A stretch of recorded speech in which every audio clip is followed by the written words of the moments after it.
इस अवसर पर क्योंकि बहुत सारी बातें यहाँ पर हो रही हैं, अपने श्रद्धेय राजनाथ सिंह जी का भी अभी उद्बोधन यहाँ पर होना है। मैं स्वामी जी से एक आग्रह करता हूँ कि वैसे तो स्वामी जी सब बात हमारी मान लेते हैं और हम लोग भी स्वामी जी जो मार्ग बताते हैं उस मार्ग पर आगे चल देते हैं कि यहाँ के जो विद्यार्थी हैं उनके लिए एनसीसी भी अनिवार्य हो जाए, जिससे कि हमारा शास्त्र ज्ञान के साथ साथ शस्त्र ज्ञान की जो प्रांतीय परंपरा है उसको भी बल मिल सके। भाइयों बहनों, आदरणीय प्रधानमंत्री जी के नेतृत्व वाली सरकार देश में पहली बार गुलामी की मानसिकता से देश को बाहर लाने का काम कर रही है। देश का परचम पूरी दुनिया के अंदर फैलाने का काम हमारे प्रधानमंत्री जी के नेतृत्व में आज हो रहा है। आज परिणाम आप सबके सामने हैं।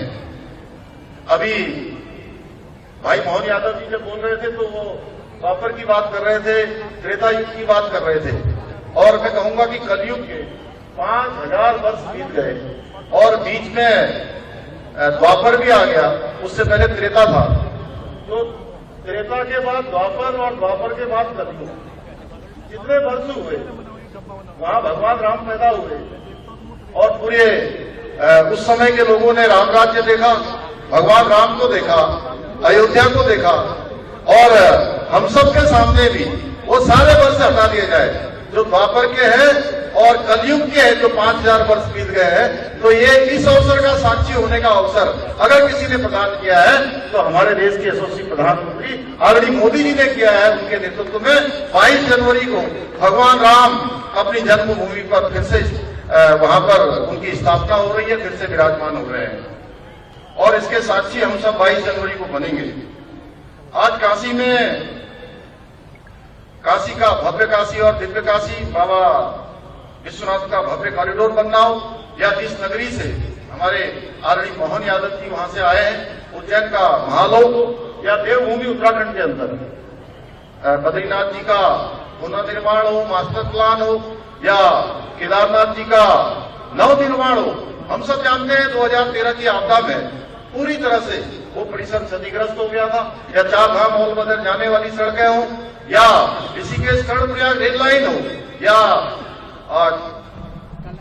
केदारनाथ जी को जाने वाला रोपवे हो, या हेमकुंड साहब जाने वाला रोपवे हो, उसको शिलान्यास का काम हो, या और हाल ही में माननीय प्रधानमंत्री जी के द्वारा वो देश के पहले ऐसे स्वतंत्र भारत के प्रधानमंत्री हैं जिन्होंने 18,000 फुट की ऊंचाई पर जौलीकौंग में जाकर आदि कैलाश पार्वती कुंड के दर्शन करने का काम किया है और पूरी दुनिया के अंदर उत्तराखंड के इस सीमांत क्षेत्र को भारत के नक्शे पर, दुनिया के नक्शे पर फिर से लोगों के स्मरण में लाने का काम किया है।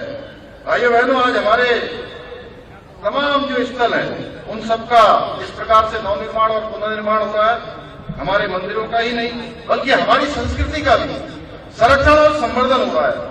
आप सब बताइए कि अयोध्या में भगवान राम का मंदिर बनने की आप सबको कितनी खुशी है? अरे जोर से बोलिए। बहुत ज्यादा खुशी। मैं आप सबकी ऊर्जा को देखकर कह सकता हूं कि आज हर एक भारतवासी का जो राम भक्त है और राष्ट्र भक्त है उसकी खुशी का कोई ठिकाना नहीं है। अब आप सभी एक बात और बताइए, क्या यह खुशी आपको मोदी जी के नेतृत्व वाली सरकार के अलावा कोई और दे सकता था? क्या दे सकता था?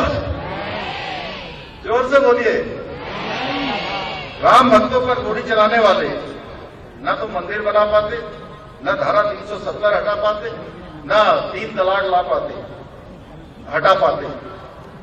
आदरणीय प्रधानमंत्री जी से प्रेरणा पाकर उनके ही निर्देशन में उत्तराखंड में भी विगत समय में हमने अनेकों महत्वपूर्ण और कठोर निर्णय लिए हैं, बहुत सारी चुनौतियों पर काम किया है और पिछले 23 वर्षों में राज्य स्थापना के बाद हमने बहुत सारे निर्णय पहली बार लिए हैं।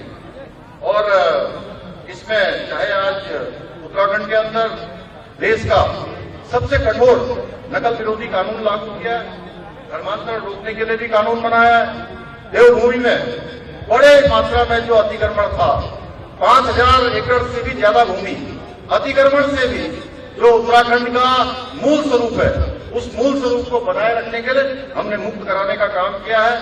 इसके अलावा भ्रष्टाचार पर भी कड़ा प्रहार और कठोर कार्रवाई हमने की है।